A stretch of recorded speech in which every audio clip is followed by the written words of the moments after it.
Can you tell us your name? Yes, my name is Lawrence J. Trilizese. Some people call me Larry. Some people call me Dr. T, whatever you're comfortable with. Some people call me LT. I live in Garden State, New Jersey. I was born in Brooklyn, New York.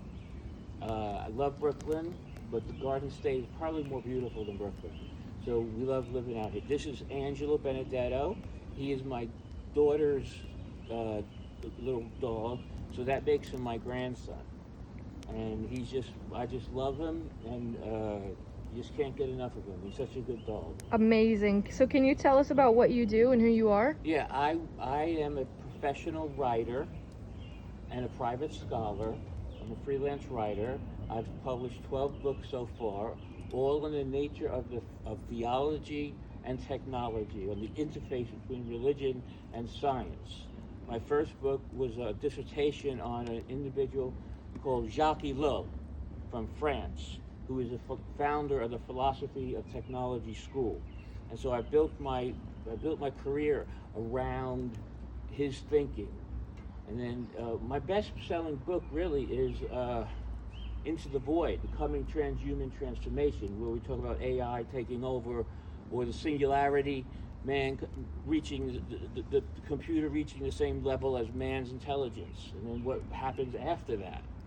Was it Shards that was chosen as the best book of 2024 by That's New York right. Times? In 2024, the New York Times chose my book Shards as best book of 2024. And Shards is a collection of a number of different pieces I put together from my journals, essays, and research papers. It has received good reviews, popular reviews. It's amazing. Can you tell us a little bit more about what we would find on your website? Yeah, you can find all my books. They're all listed there. You can find my personal salvation testimony in addition to this biography. And you can find my podcast. I have several podcasts already. My latest podcast is Jesus Christ Superstar, which is about a 15-minute broadcast of who Jesus is and who people think Jesus is, and what is the biblical view of Jesus. So that's what you can find on my website. So, what truth do you feel compelled to tell through your work? Well, it's very simple. We live in an age of progress and technology, but there's a basic flaw in all of our thinking. And that flaw is that progress and technology is limitless. And that's a dangerous position to be in, because anything limitless generally meets with self-destruction. So my basic message is to find the limits to our technology. We can use technology and benefit from it, but we also have to know how to limit technology in order to best use it. So we have to learn not just how to use it, but how not to use it. That makes sense. And on a more lighthearted note, could you tell us a little bit about your favorite sports teams? My favorite team in the whole world is the New York Mets. I grew up a Met fan.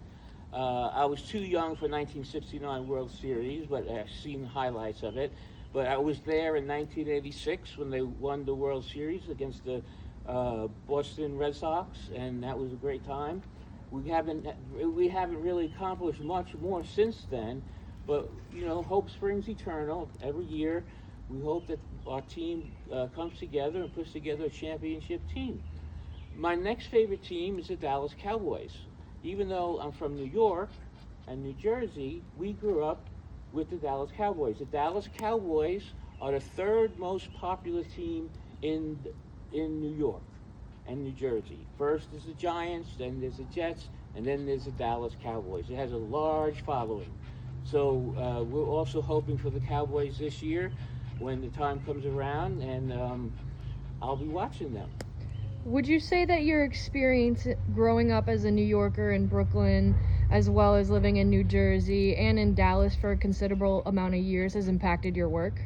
Well, yeah, definitely. Growing up, especially in Brooklyn, it's a total urban environment where there's a total urban environment, meaning there's no trees, there's no grass, there's parks, But it's like nature is confined to parks and golf courses.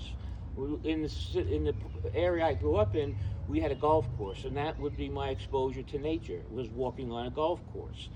And that, of course, affects your view of who God is. Uh, Living in an environment like that, you, you tend to see God in a different light than if you lived out in the country. Imagine what our view of God would be like if we lived on the moon, or we grew up in a space station. Our environment determines our view of who we are and of who God is. So it's very important. Even though I love my urban environment, it has certain advantages. Anything you want, you can get. Out in the country, it's a little bit harder, but the country life is much more relaxed, much more laid back, and less stressful. Whereas a city life, you can make more money, but you also have to have greater nervous fatigue. That's the price you pay. So you'd say that both experiences living on different sides of the country gave you two different perspectives when it comes to your writing. Oh yeah, yeah. Like I said, urban and country. Those are the choices we have right now. And unfortunately, most of our world is becoming urban. Most of the people in the world live in the cities, not in the countries anymore. 100 years ago, it was reversed. Most people lived in the country and not in the city. Now everyone's in the city and not in the country. Okay, so before we wrap up, what do you hope people will feel after reading your work? I hope they will feel insight. I hope that it will spark an interest in them to learn more and to read the next book and to apply it to their lives. And the basic principle I'm trying to communicate is find the limits. Define your limits. Know your limits. When it comes to technology, know your limits. Learn how to limit your phone. Learn how to limit your TV. Learn how to limit your car. Learn how to live within limits. Because limitlessness is the basis of our whole society. And it's going in the wrong direction. So as individuals, what we can do is pull the reins in a little bit, find the limits in our own life. Even if society is running off the rails, we can still live within our own moral convictions. Wonderful. Thank you so much, Dr. T. It was very insightful. Thank you.